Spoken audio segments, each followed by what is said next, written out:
E bën edhe e bën si drejtje. Ta e kriminella. Po I vrasin njerëzit, po I lën pa buk. Ke parti në një krim të dali vetë nga molla? No, not responsible.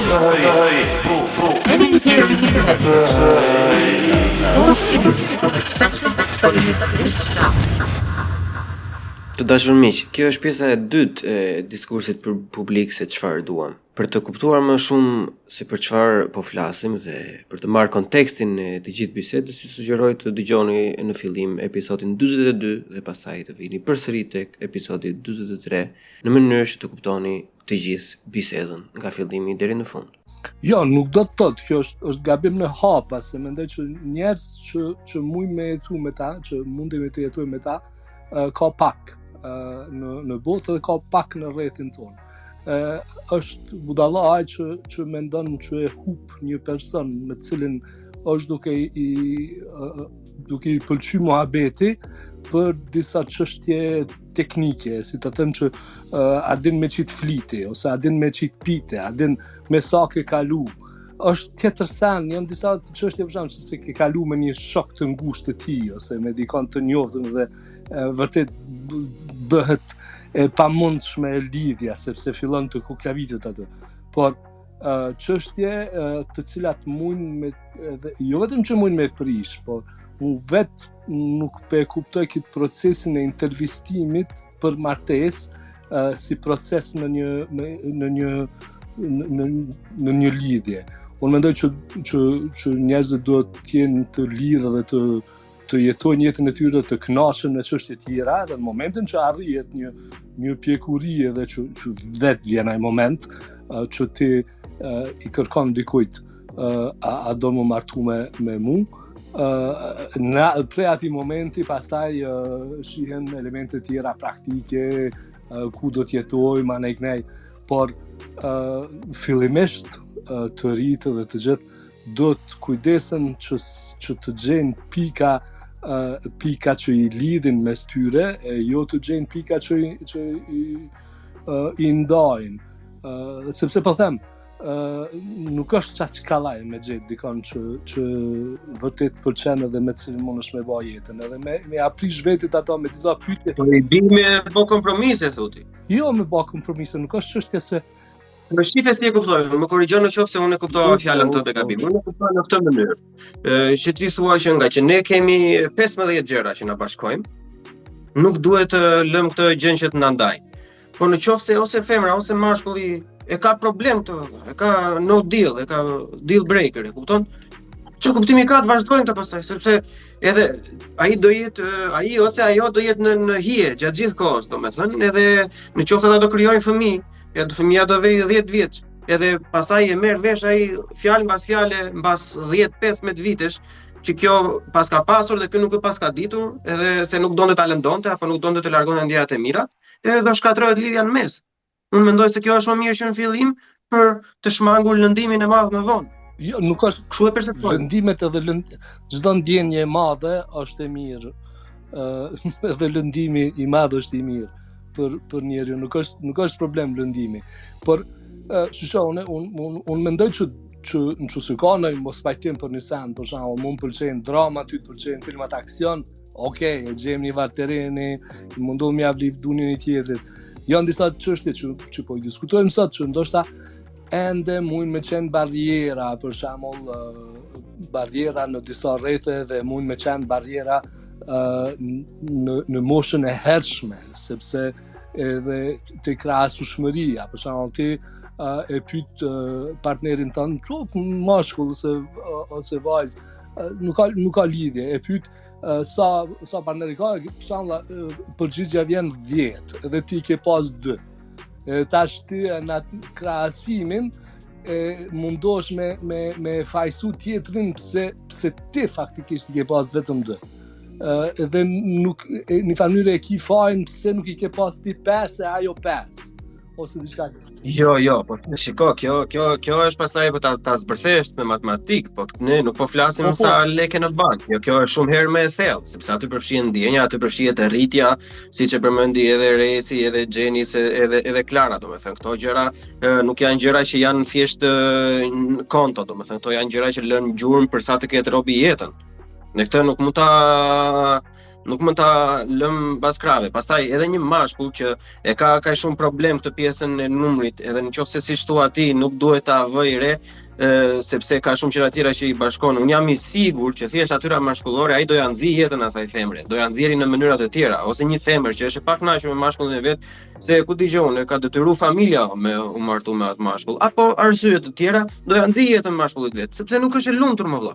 Prandaj unë mendoj se këto gjëra jo që në fillim që në kafin e parë, po kur robi fillon që e pëlqen edhe fillon që është i ngrohtë mjaftueshëm për të arritur deri në atë lloj bisede, mendoj se është gjë e mirë të ndahen, sepse tregon edhe sigurinë e gjithë secilit që unë ky jam ose unë kjo jam, këto përvoja kam domethënë, tani ti zgjidhe vetë çfarë do bësh.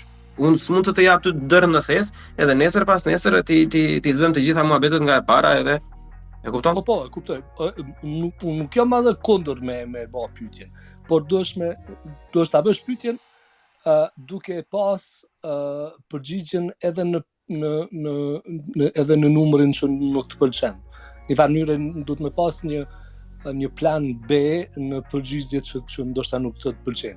Edhe ndoshta nuk mundesh me të i kalu, edhe unë jam domon e di që 95% ndoshta të lidhjeve janë të dështuar, janë 5% që vërtet janë ato që i qesin në për filma edhe që janë vërtet lidhjet shumë të mira. Por një shumicë lidhjeve aty në mes dikon bajnë transakcione domon gabimesh edhe një gabim ta fali ty këtë, ti ma fal mu këtë edhe vazhdon tutje. Por nuk ka botë ideale. Unë çka duhet të them është edhe ndoshta edhe si këshill dhe si gjë tjetër është vërtet të krijohen eksperienca të ngritura, të krijohen eksperienca të përbashkëta. Një lidhje nganjëherë 2 ditore, një vikend, mund të më qenë shumë më e madhe edhe më e fortë edhe më e mirë se sa një jetë e tërë dikujt që nuk e ka përjetuar një gjë të tillë ose ka përjetuar ndoshta probleme të shumta me persona të ndryshme. Edhe kemi nuk është çështje vetëm filmash, po mundesh me pas përvojat, duhesh me lyp ato përvojat e përbashkëta të cilat pastaj na mbajnë bashk duke i përkujtu edhe duke e ditë që ky person me këtë person i kom pas gjithë këto përvoja, nuk mundesh më ndalë. Për çfarë e thash në fillim, që martohemi me dikon që nuk arrim më ndalë. Sepse personat janë, secili person nga ne jemi egoist, edhe mendojmë për vete, edhe mendojmë me marrë jargonin nga vetja. Por në momentin që bëhemi për mu bë me dikon bashkë mu martu, në atë moment ti faktikisht nuk arrin më me gjetë arsye pse mundon nga një tjetër. E këto tjera mënyrat të bashkëdyzimit, të shqiptëzimit, mënyrat me intervista dhe me sikur një marrëdhënie pune, këto më duket që nuk kanë sukses, edhe nëse mund me pas një jetë të gjatë, prapë më duket që nuk do të jetë e frytshme dhe lidhja dhe mund me pas probleme familjare. Mendoj që kur ke vërtet eksperienca të mëdha me dikon, edhe para martesës, edhe gjatë martesës, edhe gjatë gjithë kohës, ajo të mban bashkë dhe të mban dashurinë e cila pastaj e mbron çiftin, e mbron martesën e këto sa tjera. Nuk e mbron pyetjet e përgjigjet. Okej, të faleminderit. Japim fjalën Albit, se ka që shpart pret. Nëse mundesh plako më majt pak shkurt se na ka ardhur dhe Andi, mirë se na erdhi Andi, edhe kemi Klarën dhe Mirën. Vazhdo Albi. Po mirë, se kur filloi Andi, pastaj s'ka më kohë për asnjë, kështu që unë kam një 2-3 pika që i kam shënu dhe e para, domethënë desha ti bëj si pyetje, po thjesht po i them sepse s'ka më kohë. E para në lidhje me seksizmin dhe misogjininë që po i shoh këto ditë të fundit, sidomos ka shpërthy me këto femrat e famshme, me këto që janë Big Brother, po thuhet që këto janë kurva, këto janë prostituta, janë eskorta, shkojnë në Dubai e tjera. Dhe mu më duket se ka një paradoks jashtëzakonisht të madh këtu, sepse unë po ta marr shembull këtë Kevina Kthellën, kur në jetën time nuk i kam bërë një like, as nuk kam bërë follow, as domethënë jam komplet ignorant ndaj ekzistencës së saj, përveç lajmeve që mund të më dalin në media për arsye të ndryshme me kë u lidh apo çfarë vani ajo. Edhe ku i mori ajo gjithë këto followersa? Kush po e jep gjithë këtë vëmendje? Dhe po shohim mediat, një pjesë e madhe e medjave, jo vetëm Big Brother, po një pjesë e madhe e medjave mbahen me këto lajme, se nëse shikon statistikat, këto janë lajme që klikohen më shumë. Supermodelja me format bombastike tregon fotot në plazhi, me plasa i lajmin dhe ky lajm merr shumë më shumë klikime se ç'mund jetë një lajm për kulturën ose për ekonominë.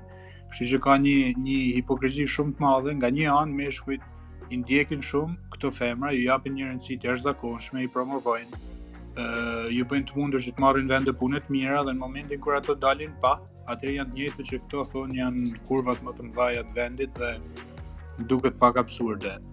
E dyta ishte, lidhje me seksualizimin, unë mendoj se liria seksuale i bën mirë shoqërisë sepse e liron nga shumë frustracione, por nga ana tjetër ka pas edhe probleme në Shqipëri sepse duke pas edhe shumë ignorancë, ka për shembull aborte në kushte shtëpie, ka abortet minorenëve të cilat nuk i deklarojnë dot ose shkojnë nëpër maternitete thjesht i braktisin fëmijët, edhe mund të ketë komplikacione shëndetësore ose ato sëmundje që i përmendi Mira, ka shumë njerëz që janë me HPV në Shqipëri dhe edhe kanë frikë të kurohen, nuk dinë as të kurohen.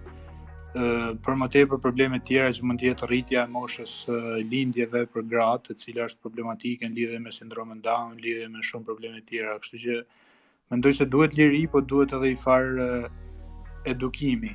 Edhe e treta dhe fundit është në lidhje me revolucionin seksual. Unë mendoj se ne kemi dalë në vitet 90 nga një sistem tepër konservator, edhe pse socialisti ishte sistem tepër konservator dhe për më tepër para atij kemi pas një sistem bajraktarësh dhe belesh, kështu që kemi njohur një boom edhe në lidhje me lirinë seksuale. Edhe tek ne revolucioni seksual duket sikur edhe ka ndodhur plotësisht, për shembull në Tiranë ke njerëz që jetojnë si New York, ke njerëz homoseksual, ke njerëz që dalin klabe, kemi ato festat e famshme të 8 marsit, po ke edhe njerëz cilët jetojnë si në shekullin e 19, e mbyll burrin në shtëpi dhe ajo nuk del nga shtëpia. Kështu që tek ne ky farë revolucioni seksual nuk ka ndodhur tamam, edhe kemi edhe një problem tjetër duke qenë një shoqëri e varfër, seksi ose më mirë themi lidhjet mendohen akoma si transaksione. Domethënë një vajzë e re mendon të lidhet me një burr me lek që të shpëtojë nga varfëria, ndërkohë që në vende europiane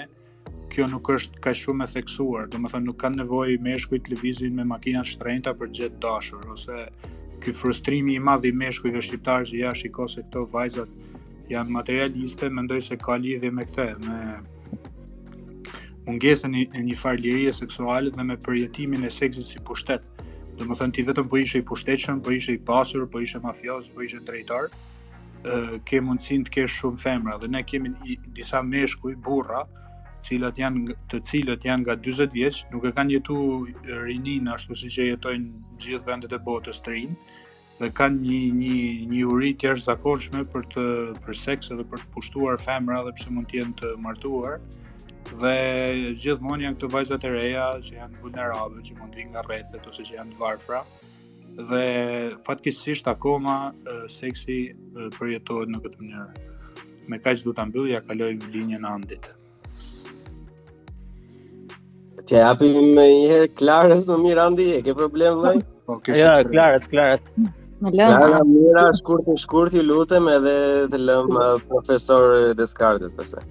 Po, shumë shkurt do flasë, në fakt unë doja të ndërhyja pak në moment që po fliste Gazmendi dhe që e ndërpreve ti Bleon me atë pyetjen tënde të përsëritshme. Sepse bie dakord me shumicën e gjërave që Gazmendi po thoshte, edhe më bën akoma shumë përshtypje pse u përqendruam kaq shumë çfarë problemi kanë vajzat, ta thon diçka të tillë, çfarë problemi kanë femrat me shpreh diçka të tillë. Mendoj se në radhë të parë problemi është tek ty. Domethënë problemi në këtë rast nuk e kam me ty personalisht, por është tek personi që e bën, pra më duket mua, gjithmonë sipas mendimit tim, që është një mungesë aftësie për të ndarë disa gjëra, për të kuptuar disa gjëra që do i quaja pjesë të sensit komun. Dhe mendoj se do ishte mirë që personi në fjalë që e ka këtë nevojë për të bërë një pyetje të tillë, ta kthente pak gishtin nga vetja dhe të kuptonte pak më shumë brenda vetes se nga buron ky ngërç. Mua më duket një pasqyrimi, një lloj ngërçi, një lloj pasigurie. Nuk mendoj se ka lidhje me kompromiset, se në këtë rast për mendimin tim i bie që je ti ai që po bën kompromis me pasiguritë tua. Kështu që për këtë pjesë doja të ndërhyja. Tani mund të flasi zoti.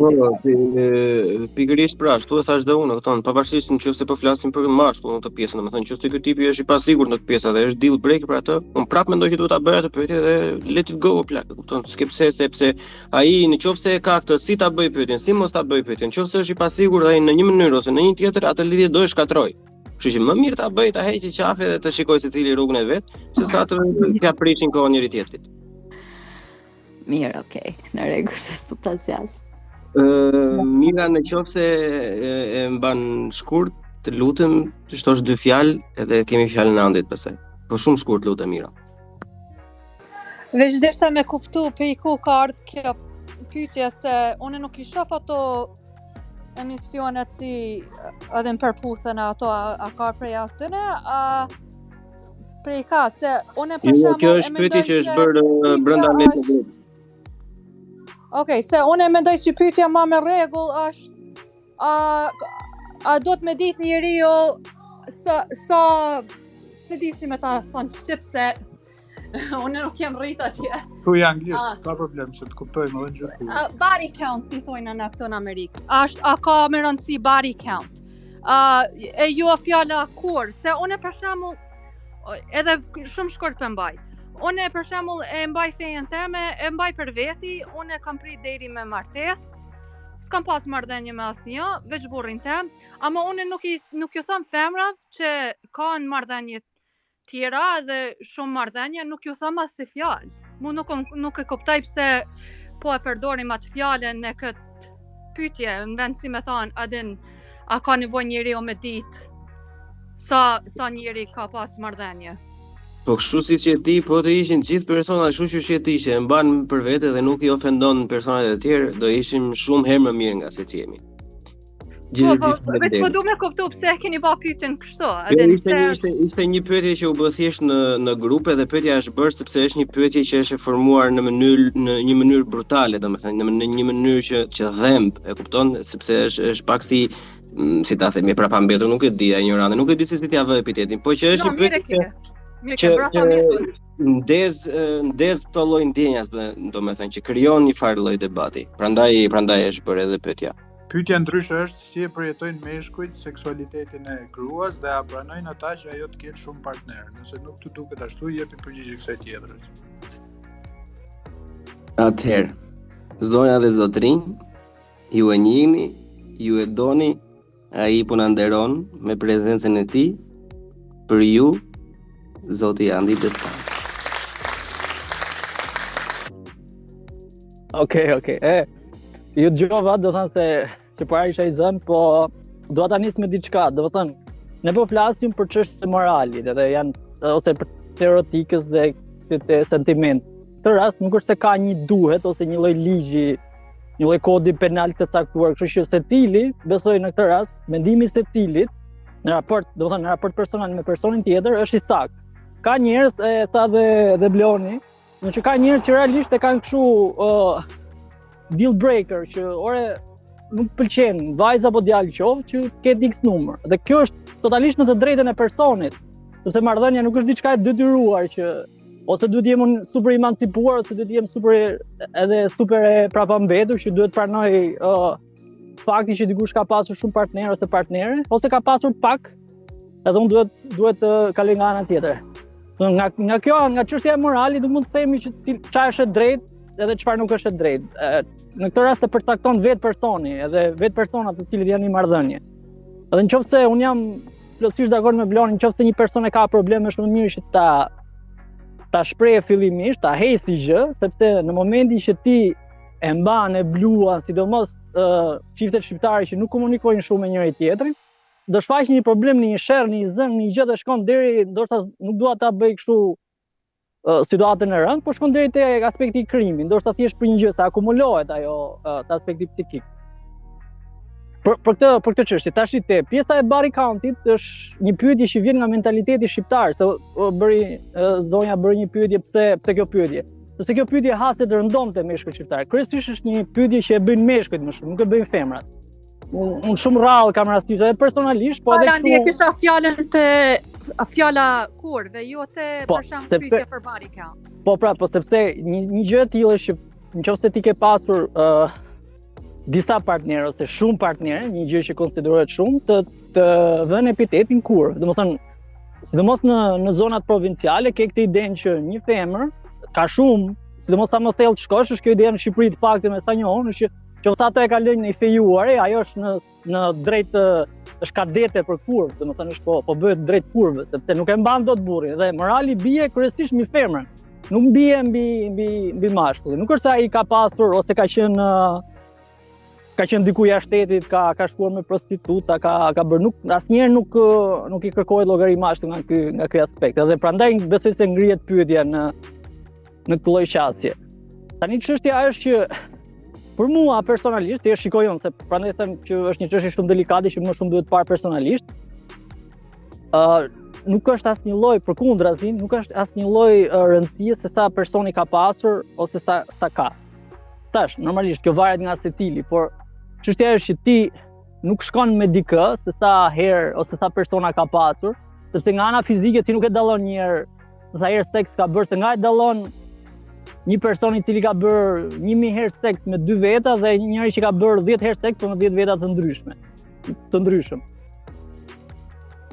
Kjo është një çështje që rregullohet brenda çiftit dhe besoj se fjala kyçe në gjithë të është pjesa e komunikimit, që është një nga plagët më të madhe, besoj unë, të paktën çifteve shqiptare që nuk komunikojnë, nuk flasin, nuk hapen edhe për gjëra delikate dhe për gjëra që janë shumë sensitive.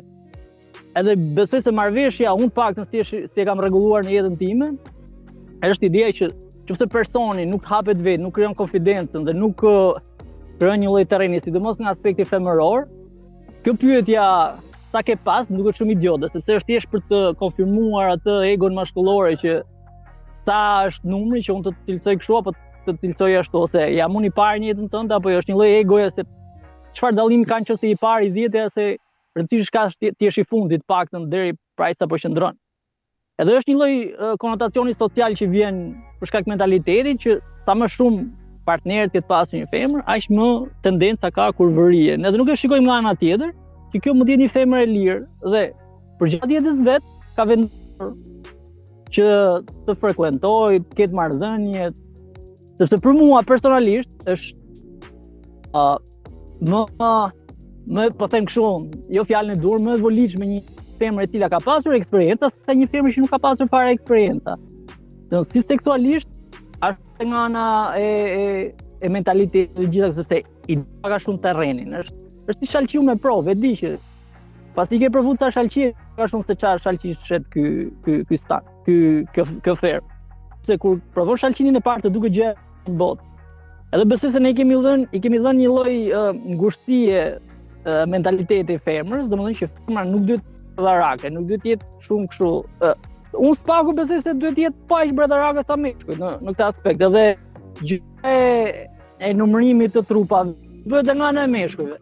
Unë dua që për gocat një pyetje interesante nga ana tjetër. Nëse meshkujt shpesh na pyesin se sa ka qenë numri nga ana tjetër, femrat duhet na pyesin se sa herë ne, se kjo është edhe një nga minimet më të mëdha që ekziston besoj. Se sa herë ne i kemi lënë në dështimin tonë, domethënë në mungesë orgazmit. Domethënë sa meshkuj shqiptar kanë lënë keqe femrat, se shpesh herë pyetet sa partner ke pas më përpara, Femrat duhet na pyesin besoj për na në siklet, për edhe në egos maskullore, një kurse te pjesa e se përmendi dhe Albioni te pjesa e mentalitetit te pjesa e kësaj, unë besoj se to janë faza të cilët një shoqëri do i kaloj domosdoshmë. Problemi është se si i kalon. Ose edukimi dhe këtu besoj se e ka thënë Sokrati para 2500 vitesh, domethënë që gjitha rrënjave të këqijave është ignoranca. Sepse pa dija i zhvillon këto, edhe persona të ditur, po them jo kështu të mençur që prodhojnë urtësi e filozofi, po njerëz që kanë një lloj formimi dhe një lloj edukimi bazë, janë shumë më të mirë shoqëri dhe janë individ shumë më të mirë, e femra dhe meshkuj dhe partner shumë më të mirë për njëri tjetrin se njerëz pa ditur. Edhe besoj se nga mungesa, nga ignoranca dhe nga padituria vijnë këto lloj fenomene dhe pyetjesh. Sepse më shumë duhet të interesoj person. Realisht këto aspekte, se këto janë aspekte më shumë zjatime morale, që rritë të caktuar ndryshme dhe në njerëz të caktuar ndryshme. Më shumë duhet ketë, domethënë, fokusi nuk kushtohet ai shumë për ta njohur personin, por më shumë duhet kjo lloj sa imazhi dhe një lloj funksionaliteti në raport me veten. E shikon më shumë një lloj zjatimi dhe nuk e shikon si një lloj qenie e më vetësishme atje që ka dëshirat, ka pas ëndrat, ka pas botën e vet, po jo, e shikon shumë funksionin tim, funksionim, sa ke pasur, kush si dukesh bukur, a dukesh bukur me mua, etc. Edhe kjo besoj se vjen nga gjithë kjo tollovia e mentalitetit, një lloj ego, më shumë po e vendosi çik edhe peshën te poja maskullore që e ka të nevojshme ta di, a jam unë më i miri në seks pasur, a jam unë më i miri, a jam unë i pari, a i dyti, a i 10, a i 17. Besoj se kjo duhet një punë për ta ndryshuar këtë gjë që më rëndësishme është personi. Pastaj se sa e kalon kufiri 1000, 10.000, 500.000, nuk e di. Se është edhe ky rasti për shembull në Teti që është kjo policia që kishte marrë me komisariatin dhe ai burri se kishte problem qëndron. Ne nuk mund ta gjykojmë si jashtë, pavarësisht se jemi dakord, nuk mund ta gjykojmë një rast të tillë. Thjesht mund t'japim mendimin tonë, jemi dakord, por ama nuk i themi dot që ti po bën gabim. Është personi që e di vetë mirë. E pranon si moralitet dhe vazhdon jetën e vet. Kaq, që mos më akuz, po flas shumë.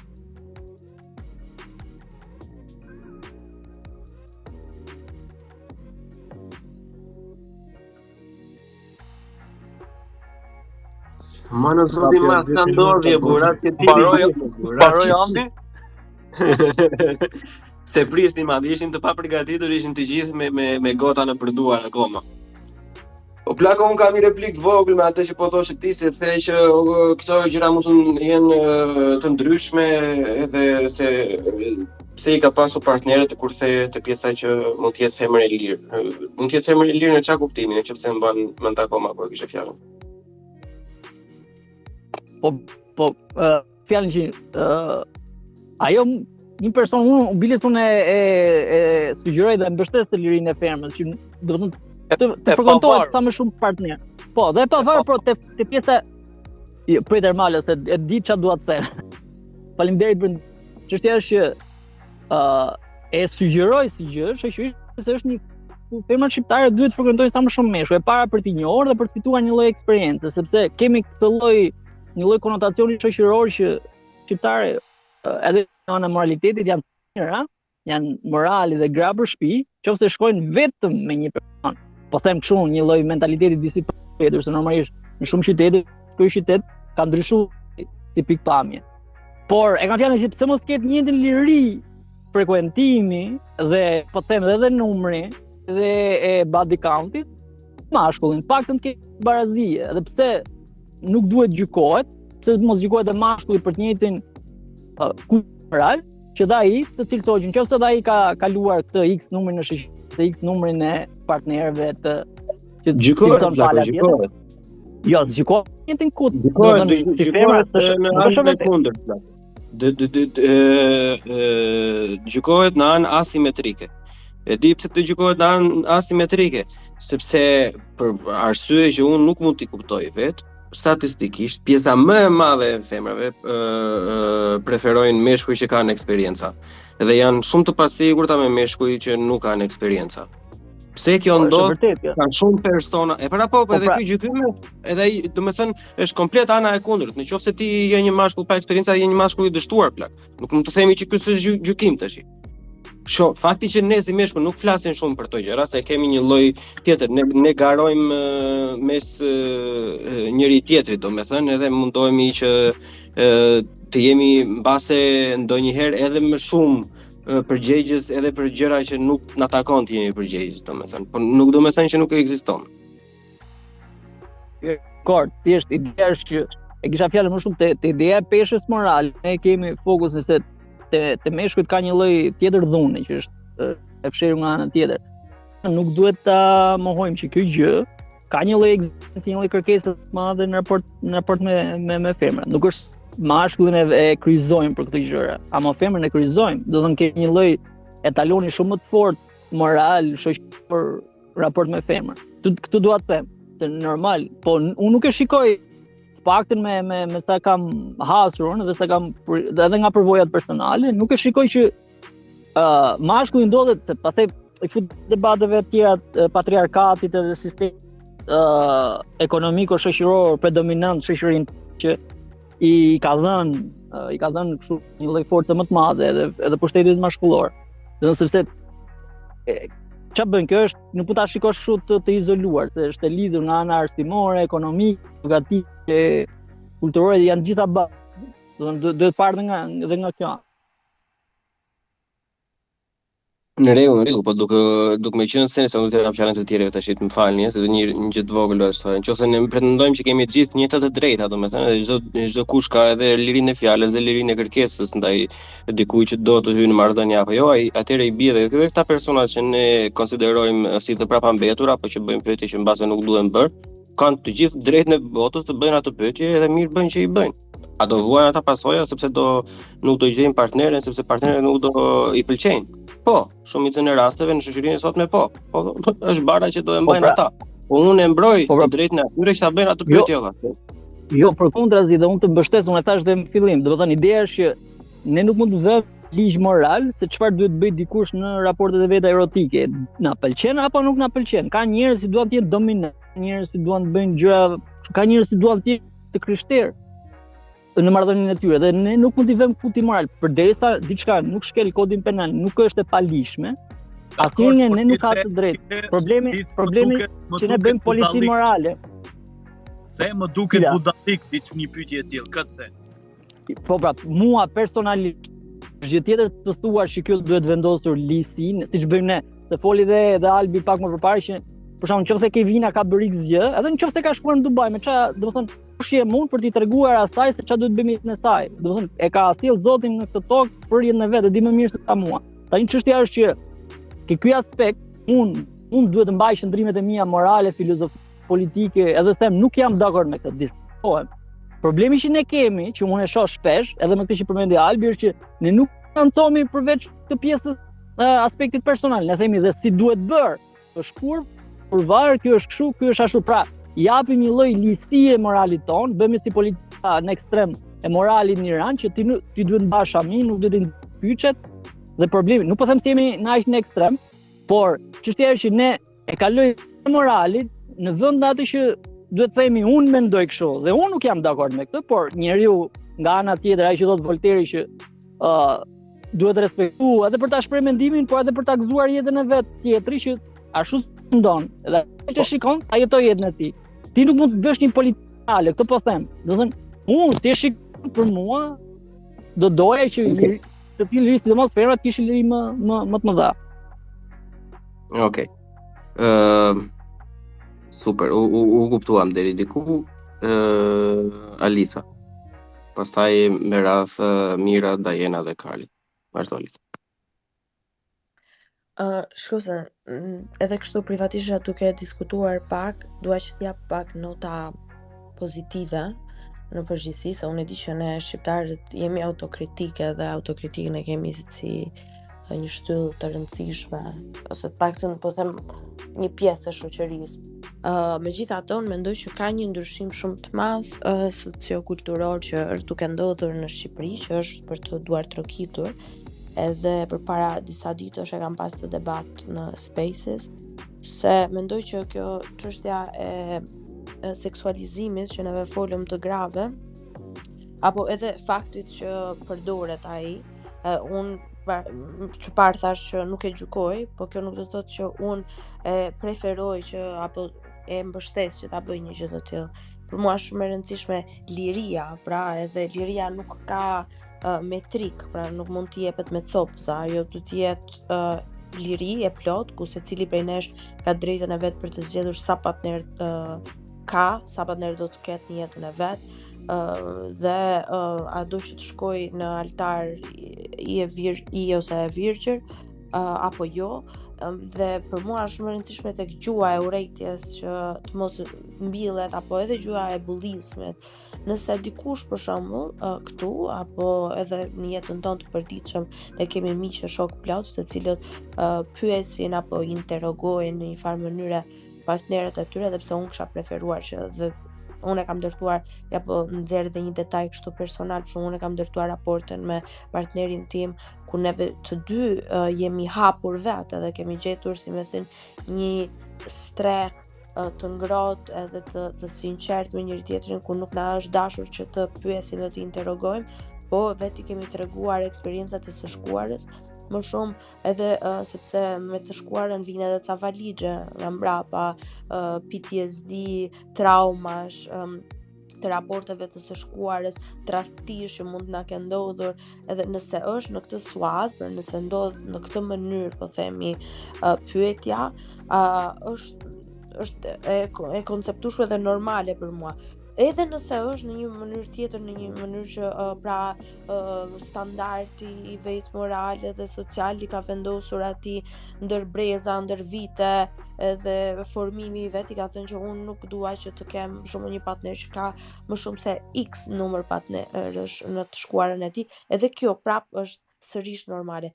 Por unë mendoj që duke qenë se nuk jeni ju, po themi, njerëzit të cilët zgjidhni të keni një numër më të vogël partnerësh në jetë, apo etj, nuk jeni ju të atakuar ose të bullizuar apo të paragjykuar edhe të dhunuar në raste, po janë një pjesë tjetër, ajo pjesë e shoqërisë e cila përpiqet që të shkojë drejt asaj lirisë më të madhe, më të tejskajshme në perceptimin e shumicës së shoqërisë. Dhe duke qenë se janë ata të bullizuar, unë e kam shumë të rëndësishme që ta them që gjua e urrejtjes dhe kjo mungesa ose privimi i lirive pastaj sjell në dhunë.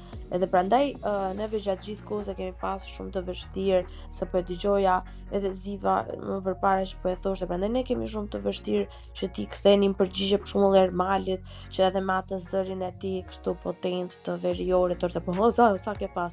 Domethënë, sepse dhuna sistematike ndaj grave, ajo automatikisht se jemi bërë, domethënë e kemi haruar shqipen, na trigger, na aktivizon disa trauma të cilat e ndrydhin gruan edhe e bëjnë atë që të jetë ta ketë shumë të vështirë që të shprehet lirshëm edhe hapur. Megjithatë që neve të mos jemi kaq negativ, edhe unë natyra jam gjithmonë pozitive e pashërueshme, dhe do kisha dëshirë që të thoja që në fakt unë jam duke vënë re një ndryshim jashtëzakonisht të madh në Shqipëri. Pra, isha tani për festat e vitit të ri, ndejta gjatë në Tiranë, më gjatë se isha ndejtur kohët e fundit, edhe kam parë një ndryshim të jashtëzakonshëm brenda vetë familjes time në radhë të parë dhe bisedave që janë konsumuar, edhe brenda, po themi, rrethit tim shoqëror etj, kështu që nuk është aq zi, le të themi kështu. Ja, pra Alisa, që mbas pothuajse 2 orë gjysmë, të themi të drejtën, jo për kënaqësinë time personale, po dolëm deri diku tek ajo që shpreha unë, që e mbështeti Resi, që e mbështeti edhe Xhenis më brapa. Pavarësisht se unë nuk po them që disa persona që zgjedhin në fundryshme ne duhet t'i godasim me gurë, t'i gjykojmë edhe të bëjnë autokritik para shokësh, por ne nuk duhet të mbajmë në të njëjtin standard persona që i bëjnë bisht këtij rregulli që ne si shoqëri kemi vendosur të ecim përpara, sepse ne nëse i bëjmë bisht çdo lloj rregullit dhe nëse i mbajmë të persona të ndryshëm në të njëjtin pozicion, pavarësisht se ata e përdorin trupin apo lekun apo pasurinë apo njohjet e tyre për të bërë skip ato shkallët e karrierës apo çdo lloj gjë tjetër, nuk mund të mbajnë të njëjtin standard moral. Edhe kjo është e vërtet që edhe ata persona që e mohojnë që jo, nuk është e vërtet, do ta kuptojnë vetëm nëse do ta provojnë vetë. Nuk kuptoj falje të tjerë që kanë ngritur. Leon, vetëm nëse mund të më shë një fjali të fundit e mbylla, nuk flas, mëse unë rin nga 2 orë pastaj pa folur. Doja vetëm të thoja diçka, ndërkohë që neve po flisim, po isha duke folur me motrën time, e cila është psikoanaliste dhe punon në një hapësirë se nuk më lejohet që ta them se ku, që strehojnë edhe gratë dhunuara ose gratë të cilat kanë rënë pret trafikimit.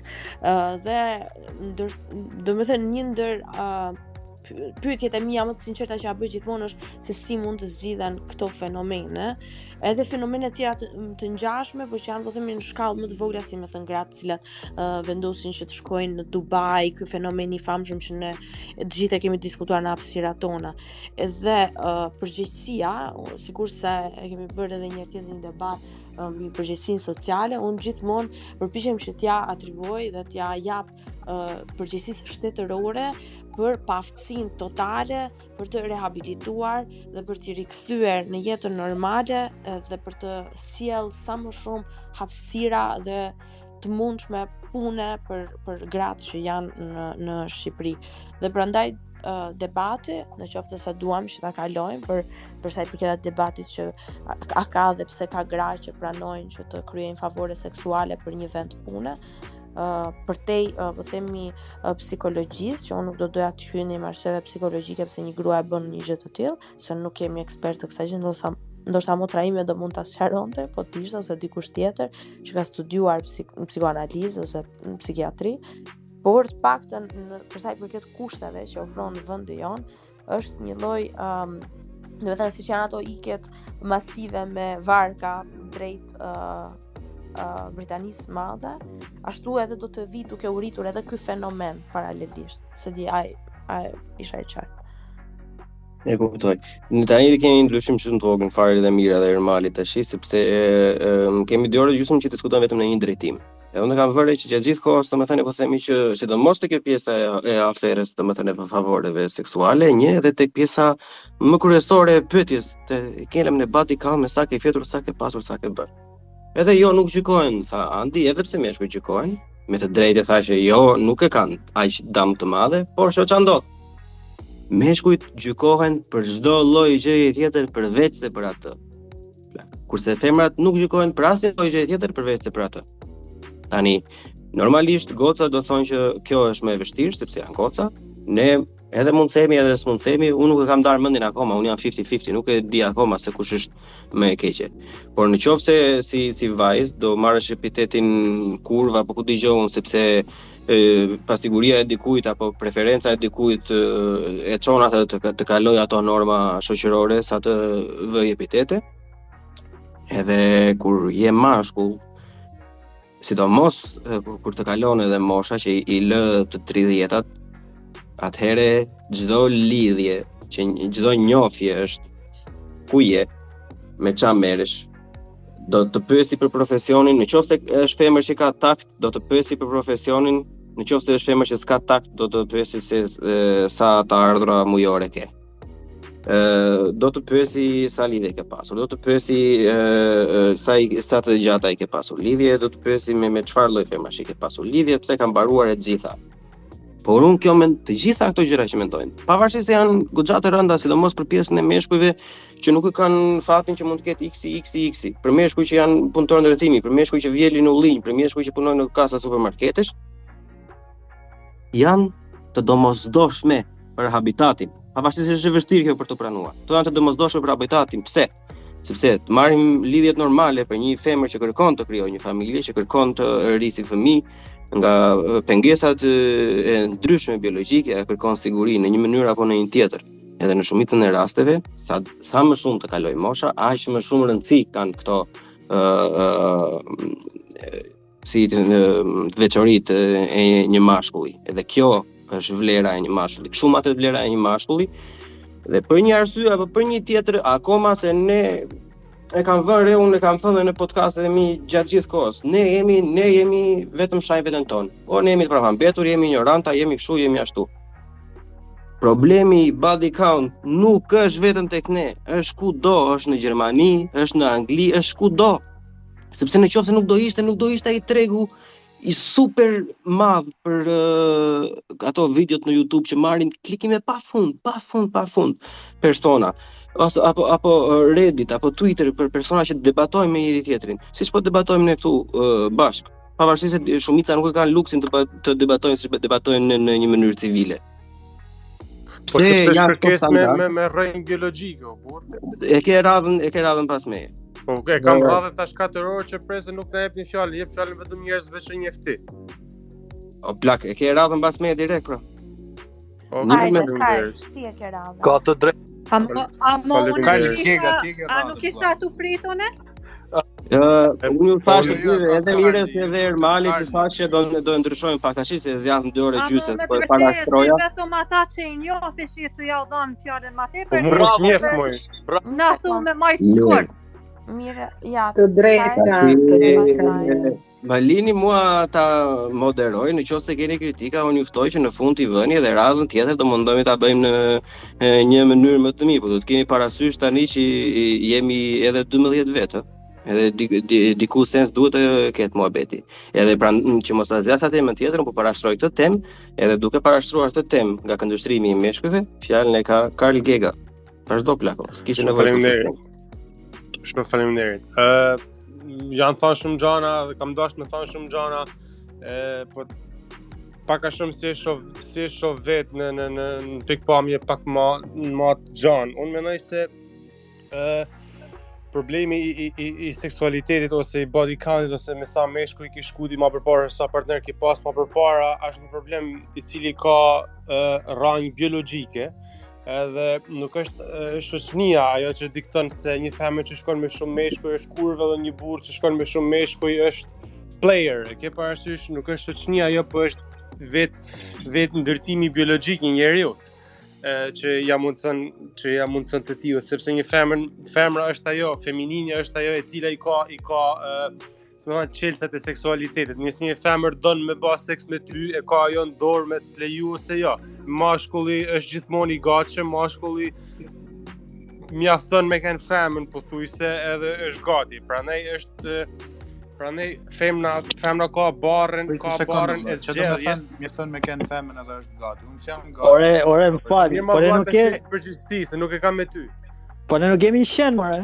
Po mirë mo burr tash, o plak, mirë, 8-10%. Le ta mbaroj një moment, do ta kundërshtojmë gjithë, po le ta mbaloj një moment. Na dolin këto statistika 80%. Po dakord, po. Ta marr, a keni seriozisht ju apo bani kod?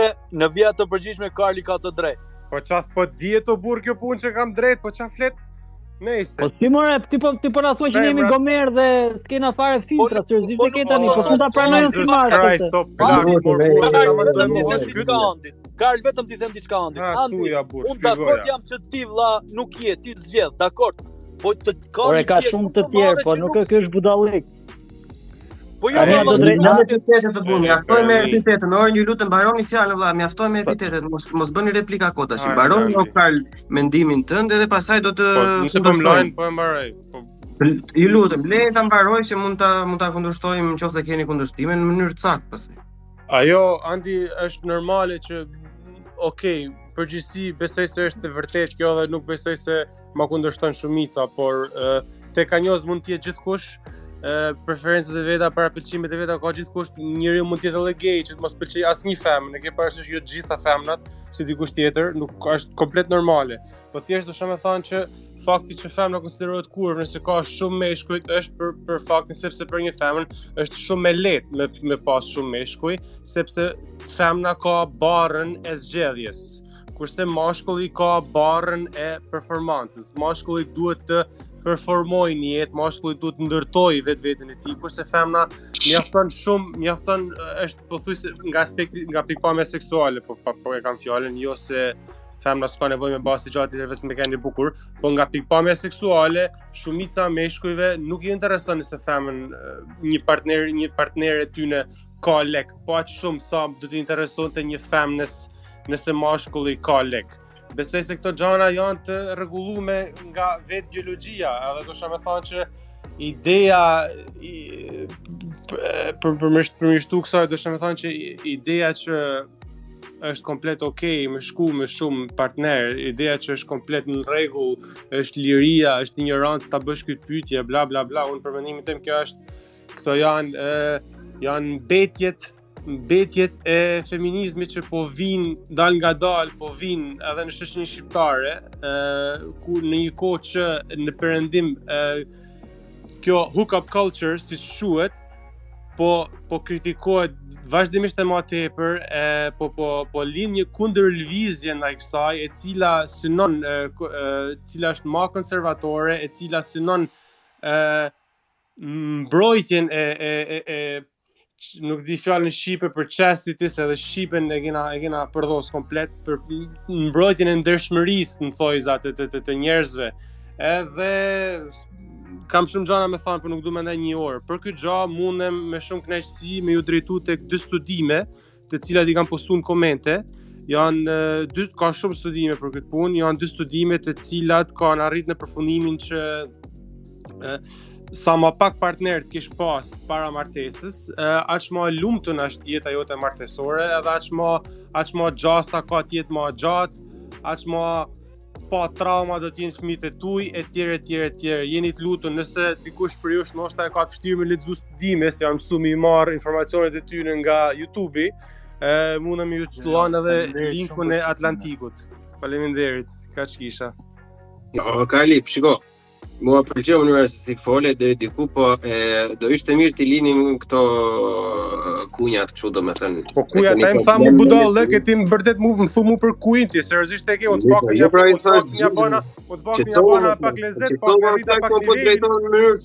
Apo rrita pak nivelin, ja bona me sponda, im tha direkt at hominem. Ty më falenderosh. Big Brother vëlla. Po kar, lutem tash, apo unë si Bleon apo drejtohem ty në një mënyrë të saktë.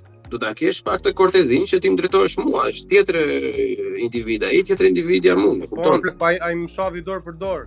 Po nejse. Ne pa qoftë të çapi ai, ne nuk jemi 13 vjeç e 15 vjeç, ne jemi të rritur tashmë. Nëse ai është rob i keq, i ti edhe unë robi më i mirë, pra. Këtë duhet të them. Nuk ja ktheva direkt me të shame, ja ktheva me kuj. Çka ka problem këtu? Në rregull. Vazhdo Albi. Desha të them 2 gjëra, një lidhje me këtë që tha Karli në fund për punën e biologjisë. Unë nuk mendoj se ka shumë lidhje biologjia me numrin e partnerëve seksual, sepse historia e njerëzimit e ka treguar që nga koha e matriarkatit ose ato shoqëritë indigjenëve të Amerikës, që edhe femrat mund të kenë shumë partnerë seksual. Domethënë nuk është se është mashkulli gjithmonë predatori dhe femra është gjithmonë ajo që pret, sepse ka kultura, ka ambiente, ku edhe femra është totalisht e lirë që të ketë shumë partner, edhe mendoj se kjo puna e femrës që ka gjithmonë vetëm një partner dhe burri i cili mund të ketë shumë gra, ne njohim shoqëritë e arabe për shembull, ose edhe afrikane që janë poligame, është shumë e rrallë që të ketë poligami femërore. Domethënë shoqëritë që kanë ngaluar nga stat, që kanë vazhduar në stadin e patriarkatit ose janë futur në stadin e feudalizmit, gjithmonë burri ka qenë ai pronari që ka pas shumë gra, ka pas tokë, ka pas prona dhe lidhet pak a shumë edhe me pushtetin, po themi. Ndërsa e dyta, desha të them diçka në lidhje me atë që thej ti Bleon, për që femrat kanë vetëm problemin e partnerëve ose të ndershmërisë, ndërsa ne kemi probleme tjera në lidhje me, për shembull, nëse kalojmë moshën 30 vjeç, sa sukses kemi, edhe përmend ata që punojnë kas, ata që punojnë nuk e di punë thjeshta. Unë mendoj se femrat i kanë gjitha problemet që kemi ne plus ndershmërinë, dhe problemi i tyre nuk është se ju kërkohet se sa partner keni. Problemi është se ju kërkohet vetëm atyre. Domethënë, nëse një femër ka shumë partner, ajo ka rrezik në thojza me ngel nder. Ndërsa për mashkullin kjo nuk ndodh. Një mashkull po të jetë 50-60 vjeç i divorcuar 2-3 herë, nuk është se shoqëria mblidhet dhe fillon të stigmatizon ecmë se ai është njeri i mbaruar. Madje përkundrazi shoqëria që kanë hallin që ky ka nevojë për një grua për t'i bërë shërbim. Ndërsa për femrat është shumë problem, sidomos në provincë ose në shoqëritë ose në familjet varfra, sepse një vajzë që nuk martohet shihet edhe nga familja vet sikur është një barr për të mbajtur. Problemi është moshën 25 vjeç, edhe mbi moshën 30 për standardin në plak. Unë po them me çfarë standardi matet. Po nuk matet, pavarësisht se mund ta masësh ti që je i shkolluar apo unë apo ti vetë mund të kemi kërkesa ndaj partneres, domethënë që edhe ajo duhet të jetë e shkolluar, duhet të di, duhet të jetë e lexuar apo secili ka të vetat. Standardi masës nuk është ajo, fatkeqësisht. Edhe unë do doja të ishte ndryshe. Po standardi masës nuk është ajo, sepse meshkujt nuk e kanë problem fare, edhe nëse ajo nuk mund të ketë as bab, as lek, as shtëpi, as katandi. Për një lloj arsye, nëse janë të dështuara 30 vjeç profesionalisht ose nuk kanë lek ose nuk kanë si që janë nga kjo, e tolerojnë le të jetë si doje, vetëm të martohet, të ketë burr. Edhe ndaj grave të martuara ka presion shoqëria, pse ti s'ke sukses, pse ti në punë nuk po të hec, nuk është ato janë tash po flenë mbi tafina dhe të vetmin problem që kanë është burri. Jemi një shoqëri ku gratë në fasoneri punojnë gjitha gratë, në industrinë agro-ushqimore janë shumica gratë, ato fabrikat e peshku Gjergj Lucës, nuk është se gratë tani nuk punojnë edhe s'kan lidhje fare me jetën. Po mamaja ime edhe sot e kësaj dite që është gati për të qenë e paaftë për të punuar, akoma punon në fasoneri në Berat. Se unë kam asnjë lloj problemi ndaj këto gjëra. Nuk po them që problemet nuk ekzistojnë. S'po më kupton. Unë po them standardi që mbajnë meshkujt kundër femrës, jo shoqëria, nuk po flas për shoqërinë. Standardi që mban mashkulli ndaj femrës kur zgjedh partner dhe standardi që mban femra ndaj mashkullit kur zgjedh partner. Këto janë dy gjëra shumë ndryshme plako. Nëse të japim fjalën Xhenit si përse. Unë doja thoja fiks ato që tha Albi përpara për pjesën e femrave që kanë të njëjtat probleme dhe kërkesa nga shoqëria si meshkujt, përfshirë edhe këtë pjesën që të mos kenë shumë partner seksual. Këtë doja thoja që parë, kurse për këtë që po flitet tani,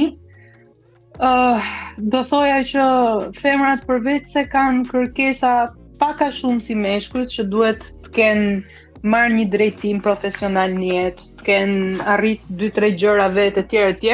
Vjen një pikë që kanë edhe kërkesat e familjes, që krijojnë një kështu standard deri diku të paarritshëm për çdo që jeton në një planet që ditë-nata i zgjat 24 orë, sepse duhet edhe të shkosh në punë, duhet të jesh edhe mirë profesionalisht, duhet të jesh edhe grua e mirë, edhe mama e mirë, edhe ti bësh punët vet, edhe ti bësh të gjitha vet dhe ky është standardi dhe kjo quhet një grua e mirë dhe e arrirë në shoqërinë. Më falë Gjenis që po të ndërpres, se pastaj e harroja, mund të ndërpres? Po më vazhdo. Po shpare tha Klara që ndaj meje kishte presion më të madh se sa ndaj vllajt që të kisha nota më të mira në klasë. Dhe ne jemi rrit nëpër klasa ku të mësosh është punë për goca dhe gocat ishin përgjithsisht më sistematike dhe më të rregullta. Kështu që edhe ndaj atyre ose edhe në universitet vajzat ecin, nuk është se janë totalisht eliminuar nga presioni për të pas sukses, edhe për të punu, edhe për të ecë në shoqëri. Madje si që përmeti Gjenis edhe në kohën e komunizmit, gratë ishin ato që kishin për detyrë edhe punën e shtetit, edhe do vinin në shtëpi edhe do i bënin shërbim burrit e kalamajve, kështu që kishin dy fish punë për të bërë dhe nuk është se ua njifte kush se ti po bën punë shtëpie. Edhe të fundit desha të them këtë që nuk janë marrë raportet si dikur, ka qenë edhe në një space tjetër një vajzë që thoshte unë baja me lek të dashurin. Pra ka vajza që punojnë, paguajnë edhe për personin tjetër në lidhje, kështu që nuk është se mbahen gjitha ka burrat. Lutem, nuk e di kush e ka speakerin hap, nejse mbaroj. Unë kam se doja të shtoj edhe një gjë tjetër, domethënë standardet që duhet të arrijnë meshkujt dhe ato që duhet të arrijnë femrat në shoqëri, unë mendoj se janë pak më të paarritshme në thonjza për femrat. Nëse një mashkull i përqen burri mirë, shoqëria i kërkon që në kohën kur është çun të ketë kaluar shumë goca edhe të jetë player, të ketë pasur shumë të dashura, të ketë pas eksperiencat e veta në jetë, femrës i kërkohet çuditërisht e kundërta. Domethënë këto meshkujt që e kanë edhe për krenari të tregojnë që kanë pas shumë partnere në jetë dhe gruan pastaj e duan pothuajse pa eksperjenca fare, nuk e di se ku i fitojnë këto eksperjenca në shoqërinë shqiptare të paktën.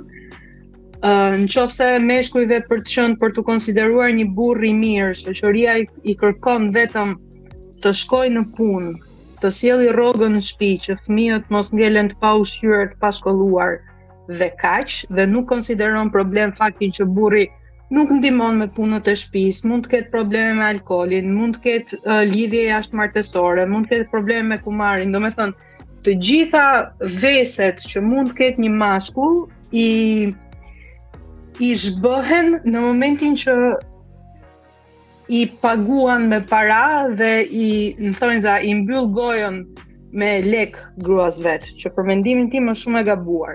Ndërkohë, një grua për të qenë grua e mirë dhe e suksesshme, duhet të jetë dhe grua e mirë, dhe nënë e mirë, dhe nuse e mirë për familjen e shoqit. Duhet të jetë dhe profesioniste e mirë, duhet të ketë dhe rrogën shumë të mirë, duhet të ketë edhe pozicion pune, duhet i ketë të gjitha. Për një gjë që i kërkohet një mashkulli në shoqërinë shqiptare sot, femrës i kërkohen 2-3. Edhe këtu unë mendoj se del pak në pa ajo tendenca ime për të qenë feministe, sepse mendoj që në shoqërinë shqiptare sot, se nuk e di jashtë se si funksionon edhe si janë balancat, femrat kanë një jetë pak më të vështirë se sa meshkujt. Ndoshta jo ndukje, se shumë njerëz mund të mendojnë që një grua që ka një burr që ka punë të mirë, ka një biznes dhe fiton shumë lek, i ka të gjitha gjërat në terezi, nëse ka mundësi për shembull të jetë një stay at home mom, të rrinë në shtëpi, merret me punët e shtëpisë me fëmijët, e shohin si një arritje dhe një standard që ja ka plotësuar i shoqi. Miku filli asaj që do të thoja, po ideja është që këtu tek ne të parafoj diçka që më japësh një përgjigje, se prandaj më pëlqen kur bëjmë këtë lloj podcasti ose këto pjesë, se është për mua është super gjë kjo, sepse i shikojmë të dyja kënd vështrimet. Ti e thua me të drejtën tënde, domethënë që kërkojnë dy gjëra, edhe Albi e tha që i ushtrohet presion gocave për të mësuar etj. Po mos harroni faktin tjetër plak. Mos harroni faktin që këtyre çunave që ju kërkohet të jenë ose që i jepet standardi që të jenë player, po ata që nuk ja dalin të jenë player, ku të futen ata të zind. Plus, mirë, ja u bëre player, derisa ti duhet të jesh player, po pastaj duhet të bëhet, të ndodhi, çfarë të ndodhi, duhet të jesh player, po në fund nuk është se ti si je player dhe i dështuar një jetë, po gjejnë gram me shkuesi edhe njerëz të mbaruar. Po Albi, po tani duhet të mbajmë një vijë ngjarjesh plako, po flisim për presionin edhe asaj, ky është presioni. Ai që nuk është player ose ai që është player, po mbas moshës 30 vjeç për shembull nuk ka arrit aq sukses në jetë sa të ketë mundësinë të ndihet provideri i vetëm i shtëpisë, ka gjithë të drejtën e botës të marrë një grua që është po aq e aftë sa ai profesionalisht, që ka mundësinë të ketë një punë full time, të ketë një rrogë relativisht të mirë dhe t'i lërë asaj komplet barrën e shtëpisë, të fëmijëve, mundësisht edhe të prindërve të atij, dhe t'ja hedhi në thonjza pa lagur dhe të mos gjykohet fare nga shoqëria. Përmbajmë pak akoma tek fëmia, se atje do të kapsha tek pjesa e rinisë. Ti duhet të jesh player, domethënë, edhe rritesh me mendimin që mësimi është për goca, edhe unë kështu jam, unë kam qenë nxënës i dalluar, edhe unë ka pasur një lloj bullizimi, pavarësisht se unë nuk është se besoj 100% se ky termi bullizimi në 2023 ka dalë jashtë duarsh, po edhe unë kam pasur repetitiv shumë raste që mos e si për goca, edhe ti mëson edhe bën, domethënë. E kupton? Edhe në të njëjtën kohë, pavarësisht se çfarë ndodh, pavarësisht se këto të gjitha janë për firma, ti nuk duhet i bësh, sepse ti duhet të jesh arrakati, duhet të jesh i fortë, duhet të jesh të, por ama kur të gjitha këto mbarojnë, kur shkolla mbaron, edhe kur universiteti mbaron, ti duhet të jesh provider, ti duhet të jesh i aftë. Pavarësisht se të gjitha këtyre gjërave të tjera që kanë ndodhur, nuk i intereson më fare njeriu. Duhet të jesh provider, edhe unë nuk po them për ato çto talbi që ati do ja gjej një meshkuesi. Jo vëllai, po flem në treg të hapur, të konkurosh me një mashkull tjetër. Si do konkuroj ky me një mashkull tjetër? Ky është i pa lexuar, ky është i pa formuar, ky nuk ka punë të mirë. Ky nuk ka lexuar një libër sepse i është thënë nga jati alkolist që gratë lexojnë, do ishte me babin kulose domino. Çfarë të bëj ky individ? Do gjej dikën në nivelin e vet, është shumë e thjeshtë. Do gjej dikën që ka nuk pranon atë. Intelektual sipër. Më falni, mund ta marr tani fjalën unë? Do them një 2-3 gjona të shpejta. Më sipër nga ana intelektuale nuk mendoj. Mirë mal. Gjenis dole fikse ajo që desha të thoja unë, që do gjet dikë që i përshtat. Unë nuk e kuptoj, domethënë që neve po bisedojmë, po e konsumojmë më saktë, që secila duhet të jetë një sjellje standarde si për mashkullin, që nuk duhet të bëj këto lloj pyetjesh, apo për femrën që duhet të ketë këtë lloj sjellje etj. Kur vjen fundi dhe do dalin në jetë, do zgjedhin dhe do shohin ato zgjedhjet e veta, mendoj se gjithë secili do vinë atë pikë, saqë kur dikujt nuk i pëlqen, si Klara që than, ose pjesa tjetër që nuk i pëlqen ti bëhet pyetja me sa femra, me sa meshkuj ke fjet, është shumë e thjeshtë që i jep drejtim dhe vazhdon tek dikush tjetër. Po ashtu edhe për mashkullin, që kur nuk arrin në atë pikë saqë të jetë ai konkurrenti si ta Bleoni, normalisht do gjetë dikë që i përshtatet. Çdo kush në fund fare do gjetë dikë që i përshtatet, nuk është të thanë me që patjetër të përfshihet me një lloj standardi tjetër apo lloj mendësie tjetër, sepse nuk përputhen, është e kotë.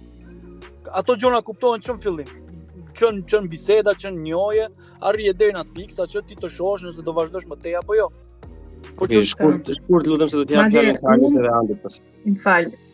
Unë personalisht kam parë shumë të tepër goca, shumë të shkolluara, të formuara, të lexuara që bëjnë një, po e quaj downgrade në zgjedhjen e partnerit, se zgjedhin dikë që ka qenë harrakat, nuk ka lexuar tip.